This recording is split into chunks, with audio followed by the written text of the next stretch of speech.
A lot has been said about this Philadelphia Eagles defense. Some saying, hey, it might get better. Some saying it's going to be way worse. Some think it's going to be the exact same.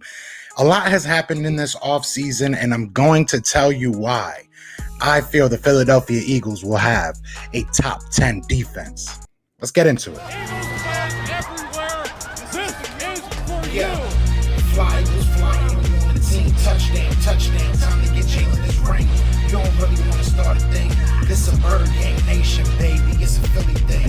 Hater, and you looking like you type trash. I'm just here calling with Philly the podcast.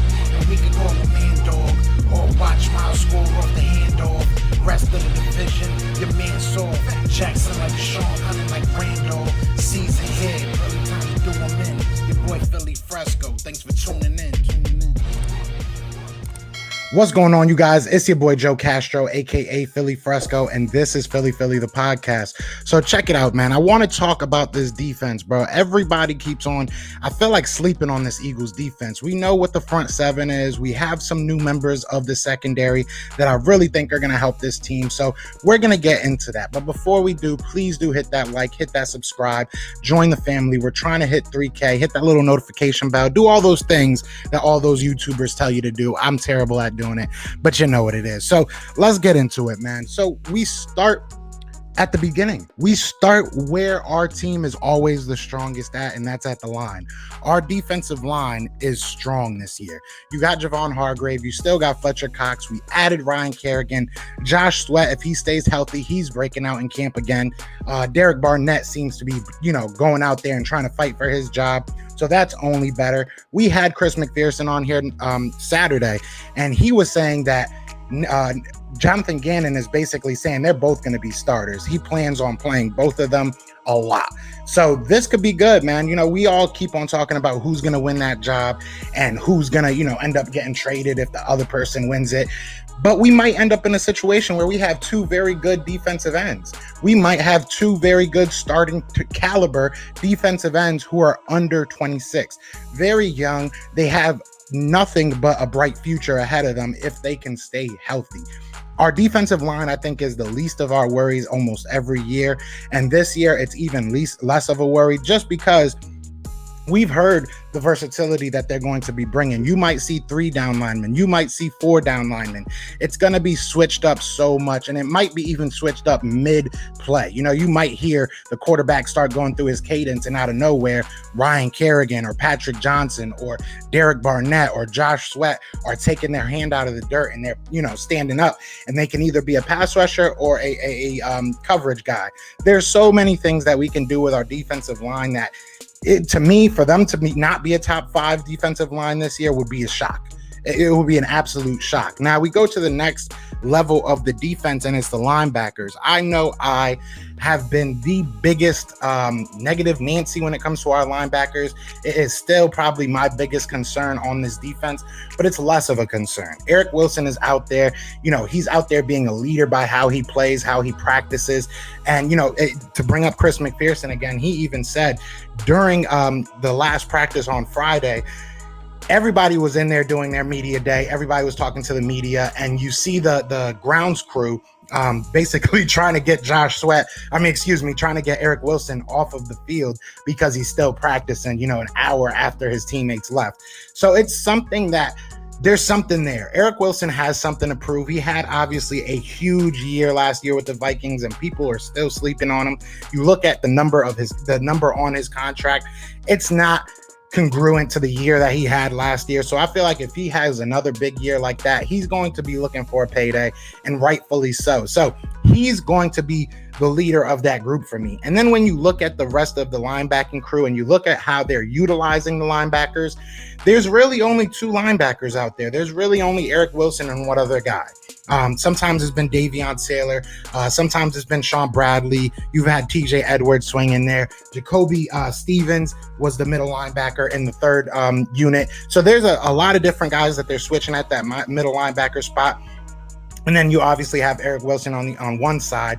And I truly believe that the other side is going to be either just a nickel type cornerback, maybe a lineman that gets his hand out of the dirt, can kind of confuse the quarterback. I don't think we're going to be running 3 genuine or three, typical linebackers. I don't think that's what we're going to be doing. I think it's going to be a versatile type player. Let's look back to 2017 when we had that third safety. I think that's going to be kind of what our third linebacker is going to be. Kind of somebody that can give us versatility, can be up top in the coverage, and also can play in the box. So that's what I'm looking for from this linebacking crew. And if we can do that, then a lot of the worries that I have are honestly alleviated, because you give people the assignment that they're good at, right? If TJ Edwards is in there, should be a running down, right? Like, he's very good at stopping the run. So there's so many different players and so many different skill sets that you can utilize, that I'm hoping and I'm assuming that they're going to be able to do that. So linebacker, like I said, it's still probably the main concern for me on this defense, but I think that it's something that we can work around, and I don't think it's going to be that big of a deal. If you look back, again, I hate to keep bringing this one up, but Chris McPherson gave us some gems, so definitely go check that interview out. But he also said that Jonathan Gannon, when he was talking to him privately, said that he's going to be looking kind of like the Vikings defense of last year. So let's look at the Vikings defense. Let's look at what they did and see the players that we have that we can utilize in that type of scheme. It's going to be a multiple front defense. So, and another thing that they said is that they don't want it to be too confusing for the players on the field on our team, but they want to confuse the opposite side. So I predict and I assume that there's going to be a lot of pre-snap movement, a lot of false movement. So that's something to look forward to. Look, linebacking core is still a big concern for me, but it's not that huge of a deal as it was before. And the reason being is we have a secondary, y'all. Look, I know a lot has been made about Steven Nelson. Some people saying, we got a Pro Bowl guy. Some people saying, we got the best secondary in the division now, this, that, and the third. I don't care about none of that. We have a competent cornerback, and it's no hate on Michael Jacquet. It's no hate on Zach McPherson. I just don't want to see another rookie thrown into the fire. I want Darius Slay to feel comfortable that all he has to worry about is the guy in front of him, not having to worry about what's happening on the other side. Should he have to worry about shading over top because the safety doesn't know what he's doing? Does he have to move the cornerback into the right? There's so many things that last year we didn't even really notice because we're thinking, it's just football. But Darius Slay was worried about so much more than just his own job. So now that you have somebody like Steven Nelson, at the very worst, I feel like he's going to be a competent corner that can hold his side down. And that's all we need. That's all we need. There's not a side of the field now that you can just throw it to. Last year, if you didn't want to go towards Darius Slay, you just threw it towards Michael Jacquet, or you threw it to, Avonte Maddox when he was out there, or you name the guy. Now, and another thing, Avonte Maddox gets to move into the position that he's most comfortable at. He's back at the slot cornerback. That's huge for this team. I've said this before. The slot cornerback is a very underrated position. We've had some very good slot cornerbacks in our history, even as recent as a Brandon Boykin. I'm sure most of you guys know. Avonte Maddox is a dog. Avonte Maddox loves to hit. He likes to tackle. He's made, and he's, unfortunately, he is a smaller guy, but he's made for that slot position. And we were unfortunately having to move him everywhere. He tried his best. It didn't work out that much. But look, I really think that he's going to have a breakout season at that slot cornerback spot. So I really do feel like our cornerbacks, at least, have really upgraded. This is a huge upgrade just with that one piece. And you look at these cornerbacks that are coming off, you got Michael Jacquet coming off his rookie year. You have Zach McPherson in his rookie year, obviously. These guys get a real chance to kind of learn behind some vets, get a real chance to learn the NFL, learn the game speed, take your time. You're not going to be hopefully thrown into the fire like we had to the past couple of years. So the secondaries makes me very optimistic. Now you look at the safeties. I feel like we had a very underrated safety last year in Rodney McLeod. I know a lot of people loved and a lot of people hated Jalen Mills at the safety spot. Some people wanted to see him back at corner. Some people just thought he wasn't a guy for our secondary.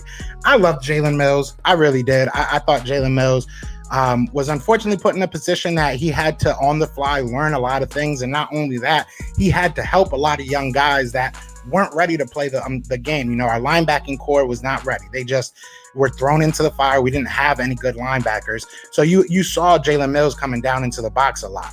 Cornerbacks were out of position a lot. You saw Jalen Mills coming down a lot, trying to help these guys. So I'm not going to sit here and make excuses for him. Obviously, he didn't have the greatest of years in the world, but he was decent. And now you add Anthony Harris. You obviously lose Jalen Mills, but you add Anthony Harris, who I think is an upgrade over Jalen Mills. You get Rodney McLeod, hopefully week 1, week 2. The more people I talk to, the more I think he's going to be ready for week 1. He's just out there working his tail off. So I really think he'll be ready. But look, I think that we have a disgusting safety. I really do. I think when Rodney McLeod is healthy, and if Anthony Harris can be who Anthony Harris has been, we have a disgusting safety duo. So I really don't see why we can't be a top 10 defense. I really don't. I mean, you break down all these position groups and we're good everywhere. Like I said, my biggest concern is the linebacking core, but you can make up for that with the players that we have, with the positionless players, I should say, that we have. So I'm concerned. I'm never going to sit here and lie to you guys. I am concerned about this linebacking crew, but I think that they're going to do fine. I don't think we're asking too much of them. Basic thing is the gist of this whole video, right? We're going to have a top 10 defense. We're going to have a top 10 defense. We have a great defensive coach. We have great defensive players. We have veterans where we need them. We have solid players where we need them. We have athleticism where we need it, and we have depth. So I'm hyped. I'm excited. I know that this video is longer than I usually do, but this is a topic that a lot of people keep asking me and keep on saying, do you think we can have? And yes, I know we can have. So that's my opinion. I think we can have a top 10 defense. What do you guys think? Where would you put this defense? I know it's still very early, but we're looking at on paper. That's all we have right now. It's still what if season. So you guys let me know in the comments where you got them. But other than that, y'all know what it is, man. It is Fly Eagles Fly, and we are out here. Peace! Yeah. Fly Eagles flying on the team. Touchdown. Time to get Jalen this ring. You don't really want to start a thing. This a bird gang nation, baby. It's a Philly thing. Hater, and you looking like you type trash. I'm just here calling on Philly the podcast. And we can call a man dog or watch Miles score off the handoff. Rest of the division, your man saw Jackson like Sean, hunting like Randall. Season here, early time to do them in. Your boy Philly Fresco. Thanks for tuning in.